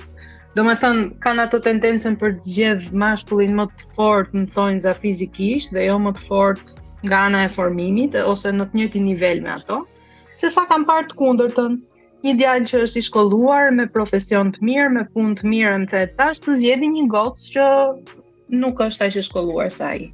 Domethënë gjithmonë o janë pak a shumë në të njëjtin nivel, ose ndodh që goca të jetë pak më sipër nivelit të mashkullit në marrëdhënie. Unë faktikisht kam një pyetje për këtë pjesën e body countit. Po, seriozisht atë. Që femrat martojnë poshtë, që martojnë me meshkuj që janë në nivel më të ulët të vetë. 100% e ka seriozisht fare. E ka shumë të drejtë. E ka shumë seriozisht. Blone, kishte fjalën për edukimin. Për edukimin. Okej, mbyllë, domethënë kompletoje Gjeni se t'japim fjalën Karlit. Okej, unë doja t'ju bëja një pyetje çunave, se e morëm vesh që për pjesën e body countit femrat ndihen ndonjëherë edhe të paragjykuara kur kanë numër shumë të lartë. Po ju, a jeni ndjerë ndonjëherë të paragjykuar për numrin e ulët, ose a keni gënjur ndonjëherë dhe të keni thënë një numër më të lartë nga sa është reali për të dukur më mirë në shoqëri ose për përgjigje thjesht. Kaq desha, faleminderit. Karli tash ju lutem. Karli, Andi edhe Risi. Faleminderit. Dëshmë të thonë ai koncepti që po kundërshtove ti Bleon që tha Theo, nuk e di kush është Theo Crane, që femrat zgjedhin partner që janë në të njëjtin nivel ose nivel më të ulët. Në fakt, kjo ishte fjalën për shkollimin, por femrat bëjnë pikërisht kundërtën. Femrat është koncepti hypergamia, e cila ka marrë ngjyra pak çuditshme këto kohët e fundit, po është një dukurinë sjellje njerëzore në cilën femrat e kafshëve njëri zgjallin partnerët e tyre përpiqen me zgjat partnerët e tyre në një nivel o të njëjtë ose më të mirë se ata. Do të thonë femrat kërkojnë dikën që është mbi veten e tyre, që është më i mirë, më i fortë, më i pasur, më i bukur, më i shpejt, më i gjatë ku diun se ata. Është natyrën kërkuese të femrës. Kaq për këtë. Do të më thon diçka për atë që tha Niku, Alb Nikoli, nuk e njoh, fal. Për punën e poligamis në vendet arabe ose në këto vende të tilla. E njëjta gjë ndodh në Perëndim, po në një nivel shumë më ekstrem, sepse në Perëndim si pasojë the hookup culture, si kësaj kulture së cilës jo mos pyet për body count, jeto jetën tënde, bën çfarë dush, e ke parasysh shijoje, kena arrit një pikë ku për shembull gjysa e meshkujve amerikanë të moshës, nuk e di, 18 deri 24, mos u gabosha, nuk kanë bë seks hiç në 12 muajt e fundit. 1/4 akthyne kanë ba seks vetëm një herë, kurse 1% shumë e vogël në maje ka ba seks me 80% të këtyre femrave. Kjo vjen për si pasojë e kësaj kulture në cilën njeriu është me të vërtetë i lirë dhe i pa gjykuar nga shoqënia për me shkull dhe me bë me këtë dojnë, ndodh që femrat gjithmonë synojnë tek meshkujt që janë, më thonë, më të gjatë, më të bukur, më të pasën, sipas tyre standardeve të cilët matet një partner seksual që janë më të lartë, të cilin ato munden me pas. Por problemi është se këto femra nuk munden me i pas këto meshkuj për një lidhje, sepse këto meshkuj do të shkoshin me shumicën e këtyre femrave, por nuk do t'i mersh, nuk do të krijoshin lidhje me ta. Nuk e di a kuptohem. Si për shembull një femër mundet e pas një mashkull që mund të jetë top 10% top 10% në pasuni, në bukuri, në zgjuarësi, sipas tyre karakteristikave, por ajo nuk është e aftë, nëse ajo është shumë më poshtë se ai mashkull nuk do të bëhet settle me te, nuk do të ushtrohet me te, nuk do të pranohet me pas diçka më gjatë me te. Këto janë statistika, këto nuk janë fjalët e mia. Edhe për këtë gjë është edhe ky iluzioni në cilin krijohet iluzioni i cili krijohet duke si pasojë e kësaj është iluzioni i krijuar që femrat me të vërtetë pas kanë jetën më të lehtë, që meshkujt mendojnë se një femër mundet me pas këtë donë, mundet me pas çfarë donë etj. Krijohet sepse femrat deri në një farë moshe, derisa arrin në fund të 20-tave të saj ose 30 e pak, ajo e ka këtë mundësi, edhe pastaj dhe pastaj më thonë jeta femrës vështirësohet shumë pas kësaj moshet. Edhe me të vërtet këto femrat e vujnë më tepër, ato janë viktimat më të mëdha të kësaj kulture. Kam lexuar para disa muajsh një artikull ku një femër e cila një gru në fakt në një qytet të madh, besoj New York, kishte jetuar, si më thon, përshkruaj, kishte shkruar një artikull ku përshkruante jetën e saj, cilën e kishte jetuar me të vërtetë si The Sex and the City, që kishte pa e vra mendën për body count e tjerë, dhe kishte bë çef, kishte jetuar jetën e saj, i lumtë, ke parasysh, nuk jam për me detyru këdo me bë diçka të tillë. Besoj se kjo duhet të jetë thjesht e bazuar në busullën morale të secilit prej nesh. Edhe kjo femër ishte shumë e pendume për atë stil jetese që kishte pas, sepse tash ishte për të shumë e vështirë për me gjetë një partner i cili do ta merrte atë seriozisht, sepse të jena të sinqert, monedha, vlera e një femnet është vlera e një femne si një partner, vlera e një femne për të ndërtuar një familje është edhe bukuria saj, edhe rinia saj, edhe shneti saj. Ti jena të sinqert për këto gjëra, po ashtu siç është për një mashkull. Një ndryshëri të vogël fare. Unë kam lexuar këtë rastin që po thuat ti, kam lexuar edhe rastin tjetër, gjithse atë librin e asaj gruas që jetoi një vit si mashkull dhe u kthye në horror, po sa do të mundohesh ta shpjegosh ti këtu, domethënë këta nuk mund ta kuptojnë nëse nuk e lexojnë vetë, se duket pak agresive, domethënë. Unë e kuptoj shumë mirë se kam lexuar dyja. Po që do ishte më mirë sikur t'ia thoshe ku mund ta gjejnë, domethënë, edhe mbase ndonjëherë tjetër ta diskutonim duke u bazuar tek ato, se kështu duket pak e pabesueshme për të tjerët. Po plak, nuk e di tash, nuk e kam lingun, e kam lexuar para disa muajsh, po janë të lirë me kërku për këto gjëra. Dhe që dosha me thonë, se diçka tjetër dosha me thonë, po harrova. Dosha këtë punën, sepse me të vërtet tingëllon pak me ndoshta agresive, po është fakt biologjik, është fakt i pamohueshëm. Nëse e mohon, deny it at your peril. Vetë t'ja bën, si thon shqiptarët. Po femrat me të vërtet gjykohen si partner, gjykohen në bazë të ndershmërisë tyne, në bazë të numrit të ulët të partnerëve, edhe jo më kot. Që të më thënë është fakt biologjik edhe i pamohueshëm. Si është fakt biologjik që është fakt biologjik, se për shembull ti, nëse ti ke pas, po nëse zonja Finnegan edhe Alp Nikolaj, nëse ju nuk më besoni mua, jeni të lirë kam postu në komente 2 linke për studime, nuk kam pa në link tjetër studime, sham i vetë nuk kam ardhur për me lexu libra në këtë. Po mos lexo më leximi. Debati nuk bëhet duke thënë lexo libra që kam bërë studime, nuk janë libra, janë studime, janë tu bazuar në studime. Lidhje ka biologjia, se unë biologjinë e njoh modestisht, me faktin që ndershmëria është kriter për gruan për marrëdhënie, për martesë. Lidhje ka biologjia me. Po ka, sepse ai është një e para punë u diskutoi kjo puna e smundjeve. E dyta punë u diskutoi kjo smundjet i kapin edhe gratë dhe burrat. Mirë, kjo puna e binding, e lidhjes nëse ti kur ti ke një partner, plak, ti ke lëshon këto ke një numër feromonesh të cilat lëshohen. Kur ti ban seks është një numër feromonesh, një numër hormonesh e tjerë gjana që nuk jam kimist, mos më fut në këshin kjo është biologjia.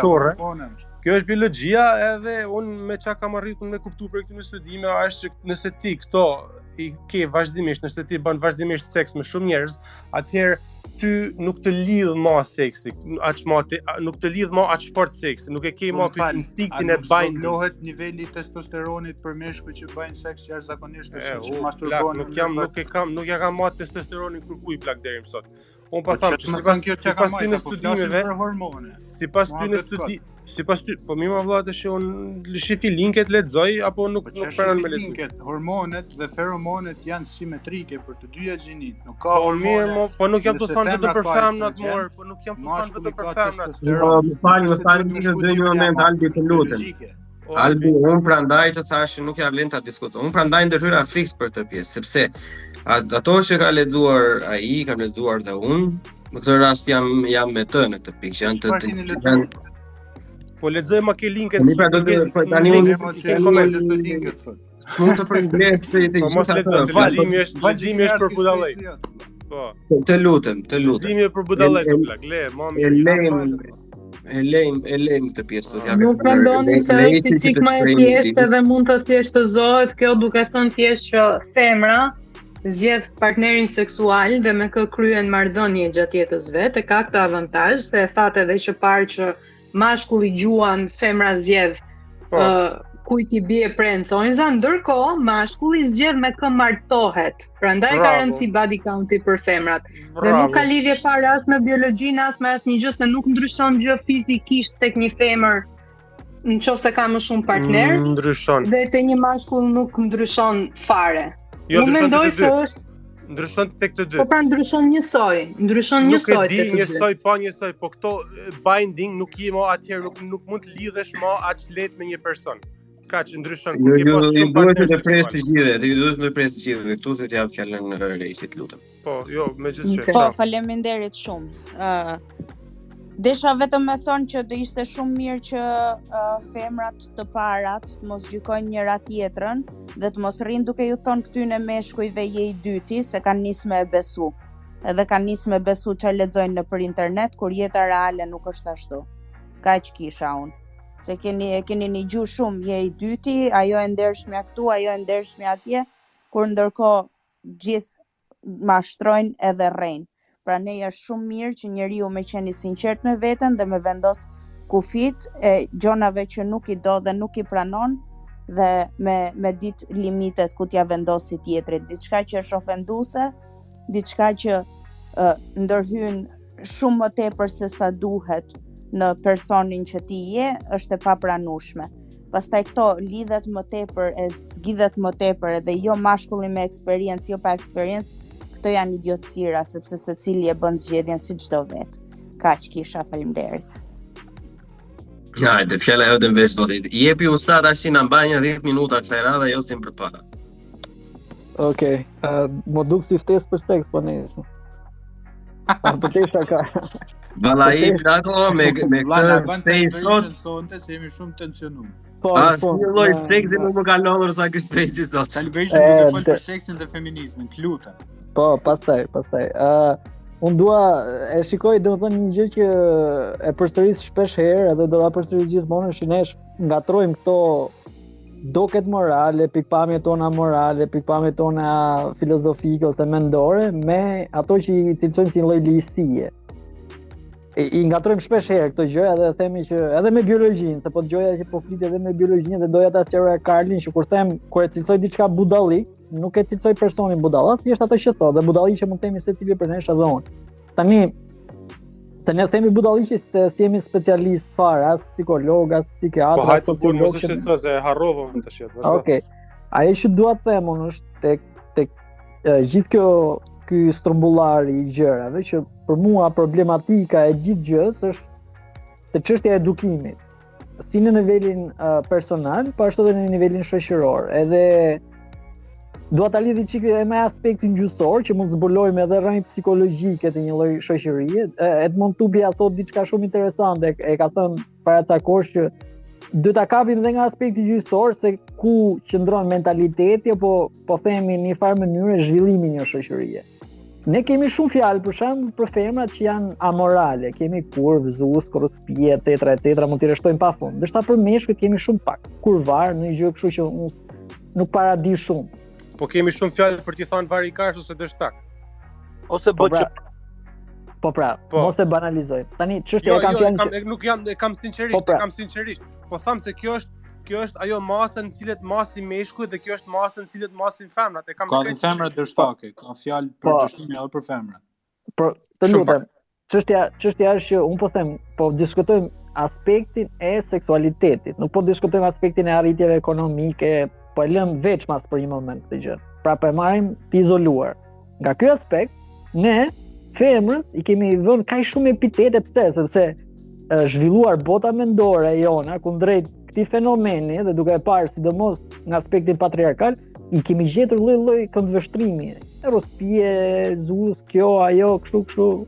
Do thënë, po shikosh fenomeni i fundit i plehut mediatik i Big Brother, është Baxhella, kjo, ajo. Pra kemi shumë epitete, për mashkullin nuk kemi.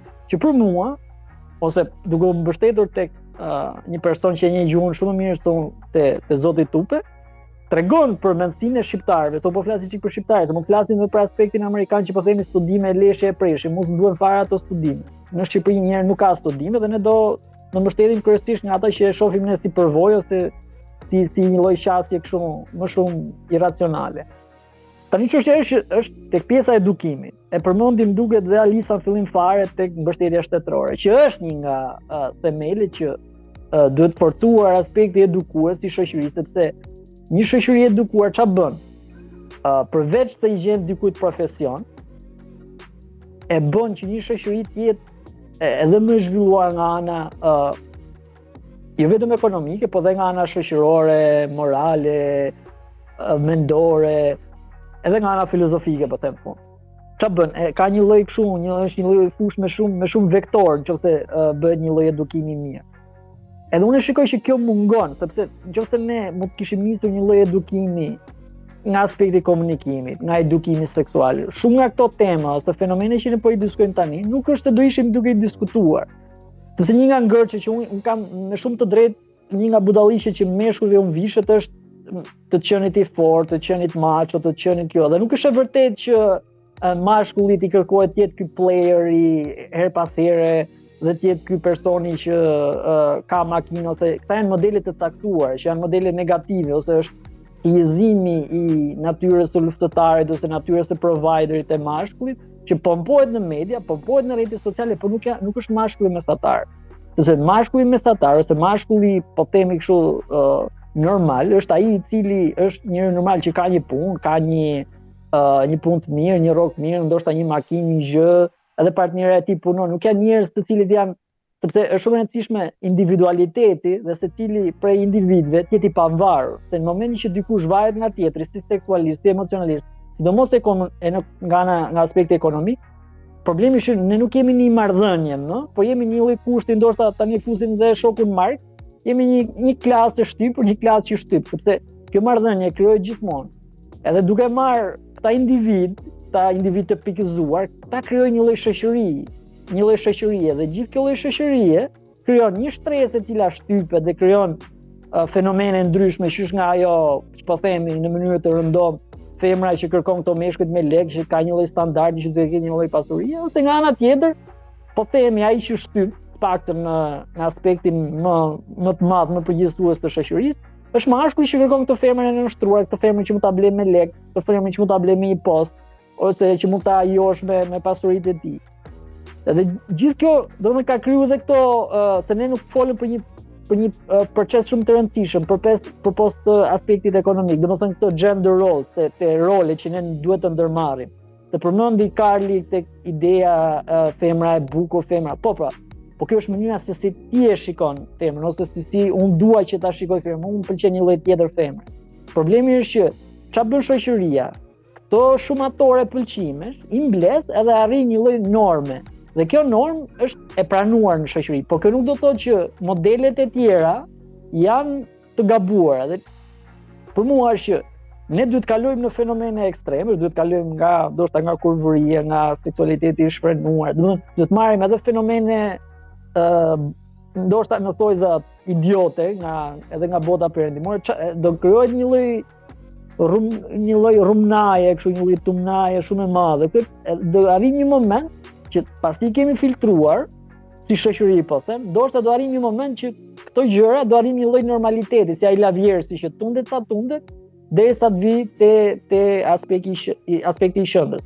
Por ama e shikoj shumë të rëndësishme që edhe për debatin, por edhe në raport me zhvillimin shoqëror, pjesa fetare, pjesa e moralit, pra ky morali jo filozofik, por më shumë morali vetjak, edhe që e ka rrëjen te aspekti fetar, të lihet me një anë dhe më shumë të diskutohet një aspekt disi më të ftohtë, ndoshta edhe më shkencor, po edhe më logjik. Se pastaj te pjesa e marrëdhënies midis dy personave, aty është raporti logjik emocional midis vetë personave që vendosin që nga do anojnë më shumë te logjiku, te emocionali, qofse për të emocionalisht body count i ka rëndësi, normalisht nuk mund të rrimat person dhe është zgjidhja e tij, nuk kemi çfarë të bëjmë. Po nga ana tjetër, duhet të ketë një lloj bashkëndimi, se u fol pak më parë për idenë e ekonomisë, idenë e këto janë gjëra që janë bazike te aspekti ekonomik. Ama për mua, nëse nuk ka një urë komunikimi, dhe një urë komunikimi mund vendoset vetëm mbi individ si një shoqëri të edukuar, nëse nuk ka njerëz të edukuar, jo domosdoshmërisht njerëz që kanë bërë një qere me shkollë, po njerëz që realisht ka një lloj edukimi dhe mund të jetojnë ashtu siç thoshte Aristoteli në polis, pra nuk janë kafsh. Nëse flasim për aspektin kafshor, normalisht mund ta marrë edhe 12 vjeçaj, mund ta marrë edhe 15 vjeç dhe i duket gjë normale. Ose mund të lidhet ai 80 vjeç, lidhet me 24 vjeçare. Nga gja vlen për një kurvë, për shembull. Polisi, shoqëria e cila shoqëria shqiptare e cila paska kaq shumë fjalë për fjalën kurvë, për dal, baxhell etj. Kjo ka bë këtë gjë sepse kjo është një mekanizëm vetmërojtje, sepse shoqëria është shumë inteligjente, ajo e din se sa e dëmshme është një femër e përdal ose seksualiteti i femrës i lëshuar jashtë kontrollit, e din se sa rrezikshme është për një shoqëri. Po seksualiteti i mashkullit jashtë kontrollit, është i rrezikshëm? Edhe ai është i rrezikshëm, po jo ashtu ai femrës. Faleminderit. Pikërisht, Falni, po flasim për të njëjtën. Nuk është aq i rrezikshëm or plak se ti nuk mundesh, më fal. Kush përfytyroni mashkullin më të bukur në botë? Ka meshkuj predator seksual, më fal. Ka meshkuj përdhunuesa. Nuk është fjala aty hiç plak. A seksualiteti jashtë kontrollit. Mashkulli nuk e ka fuqinë që ka femna me seksualitetin e tij. Ka fuqinë. Po nuk e ka. O Karl, të lutem me shumë gentilezë. Vazhdo më faqet ndërpreva, thjesht. Jo, nuk dua të pyej, po shfaq një pikpamje tënde dhe po e përgjithëson. Unë mendoj që nuk është as pak e vërtetë. Domethënë, jam shumë dakord që ti e mendon që femra ka këtë sensualitetin, po është pikpamja jote vëlla, dhe nuk është përgjithësuese. Ne po flasim për diçka për te aspektit përgjithësues. Mendova se ishte aksion. Jo, po mirë. Po çështja është që mendimet tona ndonjëherë është që mund të jetë të gabuara, nuk ka nevojë me i bërë në aspektin përgjithësues. Çështja është që kjo që thot Albioni për shembull, është që nëse shoqëria seksualiteti i mashkullit do isha ashtu si thua ti, nuk do kishim as përdhunime, as ngacmime seksuale, as favorizime seksuale, asgjë. Do të thonë po ta shikosh nga bota femërore janë një tmerr, edhe këtë feminilitetin, edhe këtë bukurinë femërore, domethënë tregoja femrat të cilët përdhunohen, ngacmohen dhe kanë frikëtetin natën, se nuk duket gjë kaq e bukur. Domethënë, na duket ne nga ana estetike kështu e bukur se na pëlqen ne, por i ke pyetur një krahun tjetër se realisht në çfarë gjendje dhe çfarë mendojnë për këtë aspekt? se besoj që do mund të llahtarisësh te ky gjë. Po çështja e përgjigjësimit është kalon një lloj edhe jam vesh unë po shikoj që jam vesh çik të moralitetin femrës ose fajin. Edhe unë ta them këtë më duket një lloj qasje fetare për mua personalisht. Domethënë besoj se është qasje fetare. Unë besoj se të dyja gjinit kanë përgjegjësi morale dhe shoqërore për ato që bëjnë. Dhe ne kur thash jetesa në polis rregullohet kryesisht nga ligje, më shumë se sa ligje morale, rregullohet nga ligje ligjor, kështu kodit penal edhe ligje shoqërore të tjera, kodi familjes etc. Por ama përderisa ne nuk I shkelim këto ligje, kemi të drejtë që në këtë fushën tonë të lirisë të veprojmë si duam. Dikujt mund t'i duket negative, dikujt mund t'i duket pozitive. Dhe besoj që gjithë gjëja për ta shmangur këtë, besoj se është tek pjesa e edukimit. Dhe pjesa e edukimit është një edukim I gjithëpërfshirë. Jo një edukim anësor fetar, as një edukim super, nuk e di, pas një lloj terminologjie dhe as një lloj konstrukti, as moral, as shkentor, sepse janë shenja që po I shohim, edhe Bleoni e përmendi, që po I shohim edhe në botën perëndimore, që ka kaluar një lloj eksesi edhe arsyeja sepse lindin të ashtu quajtur guru të një lloj maskulliniteti toksik siç është Andrew Tate për shembull, sepse kjo nevojë ekziston te meshkujt. Edhe do vi dikush, një bari I keq në këtë rast, që do I mbështjell, ashtu siç Berisha ka tufën e tij të fancave, gjithmonë do gjihet një lider në thojza që do të rresh. Por nga aspekti social për mua, kjo pjesa e përderisa jemi në shoqëri, aspekti I roleve mashkull femër nuk duhet të jetë kaq shumë I theksuar dhe kaq shumë I caktuar nga doket morale dhe fetare, por kryesisht nga zhvillimet shoqërore dhe një lloj narrative të re që ka shoqëria, domethënë paktën shoqëria perëndimore, por edhe shoqëria shqiptare vitet e fundit, që po shkon te një lloj barazie që femra dhe mashkulli në raport marrëdhënie do të kenë një lloj barazie, edhe lisit e kësaj barazie dhe lisit e kësaj marrëdhënie I vendosin ata përderisa nuk thyen ligj. Pastaj për çështjet e tjera kompletoje një ndërhyrje shumë e vogël dua të bëj.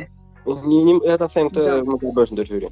Plako, jepi kompletoje tash dhe jep një fjali përmbyllje se do japi secili pastaj në një fjali përmbyllje se vetë edhe shumë gjatë, e kupton? Unë fjalin përmbyllse do I bëj shefin Albionit dhe do ta them me Berishën, kështu që okay. Mua zotri më pëlqej shumë pjeshka, pa diskutim. A mund të flas unë tani? Se më pëlqeu shumë kjo që tha Andi për pjesën e shoqërisë dhe Karli për këtë shoqërinë shumë të zgjuar shqiptare që për sa I përket moralitetit ka shumë fjalë ofenduese për femrën dhe jo aq shumë për meshkujt, po ju rikujtoj që është e njëjta shoqëri shumë e zgjuar që kur do të ofendoj dikë I thot orrot dhe kur do ta komplimentoj I thot selamet. Kështu që janë dy gjëra.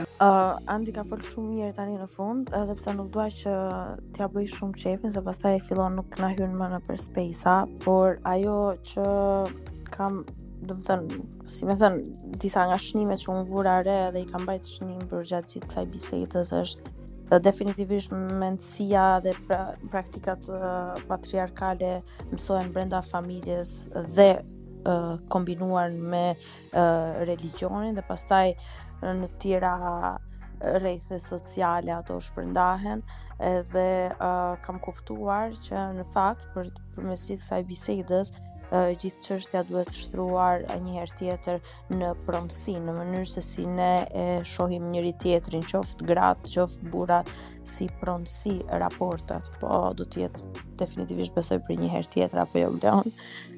Edhe më erdhi shumë mirë sepse arrita që të dëgjoja edhe mendimin tënd Bleon, edhe pse nuk u pajtova me të ose të Karlit dhe shumë të tjerëve, edhe megjithatë arrita që të gjeja diçka të arsyeshme brenda asaj që po thuaj. Kështu që ju falenderoj shumë, ishte kënaqësi. Faleminderit Albi. Ju s'kam gjë për të thënë, domethënë sa I takon asaj atij muhabetit që njerëzit shkëputen pasi kanë shumë partnerë seksuale, shumë e vërtet. po është e vërtet për ty e gjeni. Domethënë edhe meshkujt sot Një fjali mbyllëse kërkoj më shumë plako, një fjali mbyllëse.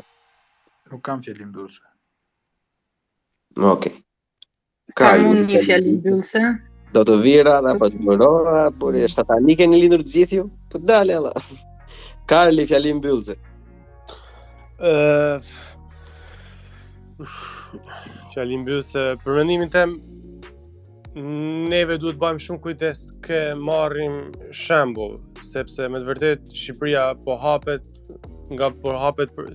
përkundrejt botës, po zhvillohet, deri dikun ju të paktën një pjesë po pasurohet edhe nuk jena nuk jena ma fshat, ka dal po bëhen abot, edhe neve si jena mledh në këtë hapësirë me fol, duhet kena shumë kujdes kur marrim për shembull një shoqëri si ajo perëndimore, sepse në shumë pikpamje edhe në shumë këndvështrime, po ashtu si ajo lindorja edhe ajo perëndimorja ka dështu, pavarësisht se ka arrit një mirëqenie, ajo në shumë pikpamje ka dështu, nga pikpamja demografike, nga pikpamja familjare, divorcet, etj.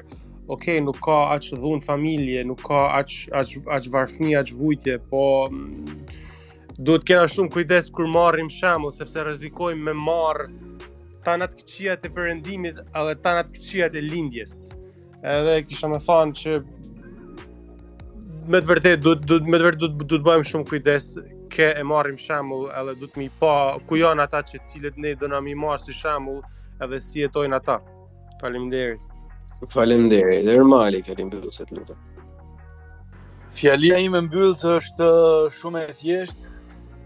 Mendoj se secili që të arrijë ato lumturinë edhe gjërat e lumtura, domethënë si me njerëzit përreth e të gjitha, duhet të gënjeni. Gënjeni sa më shumë. Faleminderit. Okej, Reis, fjali mbyllëse të lutem. Un jam feministe, nuk I shikoj fare këto si punë ndasie mes gjinive. Un do kisha dashur më shumë që t'i jepej më shumë rëndësi edukimit seksual, që të ketë sa më pak smundje të transmetueshme që përgjithsisht në shoqërinë tonë I transmetojnë meshkujt që e kanë këtë lirinë seksuale më të madhe. Dhe do kisha dashur më shumë që t'i jepej rëndësi masave mbrojtëse të mos ketë shtatzanit pa dëshiruar dhe njerëzit të edukohen, se sa I jepet rëndësi moralit të femrës në lidhje me seksualitetin.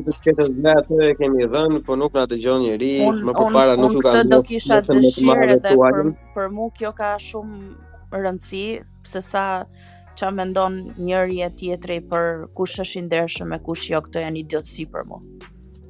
Ajo është përgjegjësi personale dhe zgjedhje personale, kështu që kaq kisha unë. Në rregull, Klara? Okej, shkurt fare, do më vit keq nëse nuk I pëlqen apo e shokon kjo deklarat, por mendoj se është në të mirë të shoqërisë sonë të mençme, që të normalizohet pjesa që një femër single në Shqipëri çohet në mëngjes, shkon në punë, del në darkë, njeh dikë, bën seks dhe ditën tjetër nuk e sheh më. Edhe kjo nuk ja ul fare vlerat, apo të bëj pjesë tek ndonjë standard I ulët, çfarë u përmend më sipër, por përkundrazi, mendoj se është një femër drejt vetplotësimit të saj. Shëndet është për shoqërinë kjo. Mos të lutem. Është Gjenis.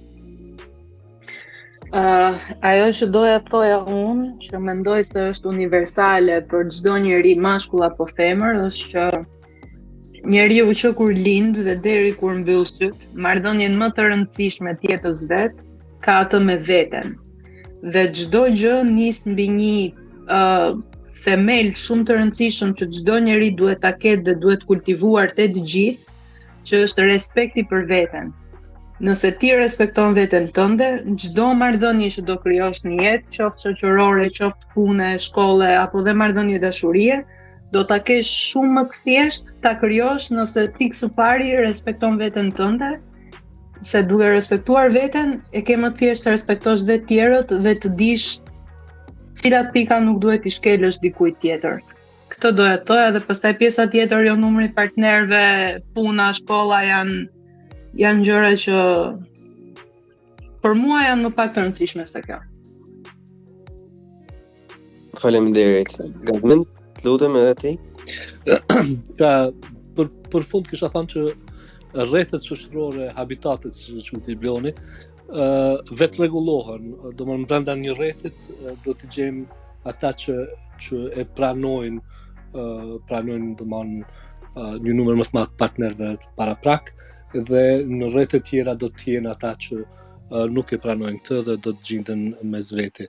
Dhe lëvizjet mes tyre, mes rretheve bëhen kur njerëzit i pranojnë rregullat e rrethit të cilin e aspirojnë, por nuk mund të shkojnë në një rreth tjetër nëse nuk i pranojnë ato rregulla. Faleminderit. Andi? Buri leut. Saliun pra. Jo, gjën e fundit domethënë dua t'i shtoj monedhën nga ana e kundërt atë që tha Gjeni, si është që secili ta shoh personin tjetër, mashkull apo femër, qoftë si një lloj vepre arti ose një lloj tempulli ku përpos aspektit bukurisë edhe të një lloj jorshje edhe një lloj sublimiteti, në tempull nuk futesh me këmbët pis ose i palar, por ka një lloj Ka një lloj? Ka një lloj, ka ku vajte deri ti. Dole deri ke India lash dhe nuk në mbyllë muhabetin. Nuk me tha ca lloj ishte. Andi të ngelin fyt.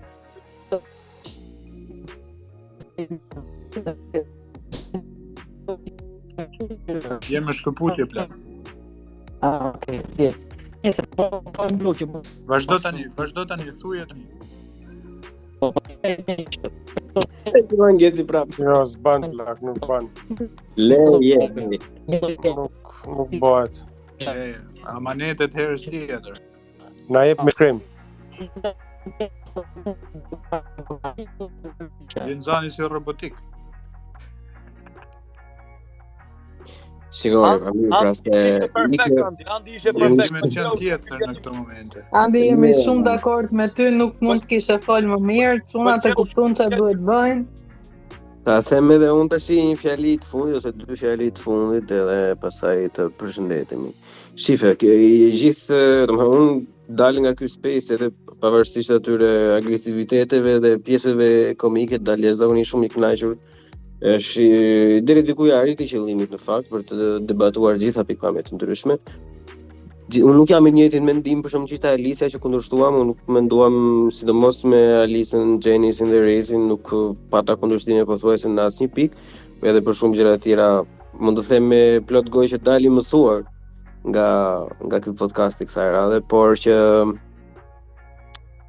ideja është që duhen diskutuar disa gjëra. Sado absurde të tingëllojnë, sado të vrazhda, sado të prapambetura, sado të pakuptimta ndonjëherë, se persona të ndryshme edhe mbajnë veten mbase në nivele më të larta, e thonë që po ata janë të idiota, janë të prapambetur, këta të tjerë thonë jo, po ata janë liptar, që thonë janë progresista pa kuptim. Gjithë secili ka ato paragjykimet e veta. Nuk diskutohet që i ka, edhe unë jam shumë i bindur që ka një mënyrë shumë shëndetshme që mendimin tënd ta japësh pa e sulmuar tjetrin në mënyrë personale ose duke i vënë epitete të prapambetura. Është më mirë të përqendrohemi te fakti. Më mirë të përqendrohemi te thelbi i bisedës duke kundërshtuar argumentat dhe duke mos i negativizuar personin, sepse nëse unë si Bleon mendoj që unë kam të drejtë dhe jo Albi apo jo Alisa apo XY, atëherë nuk ja vlen që unë ata negativizoj akoma më shumë në mënyrë personale.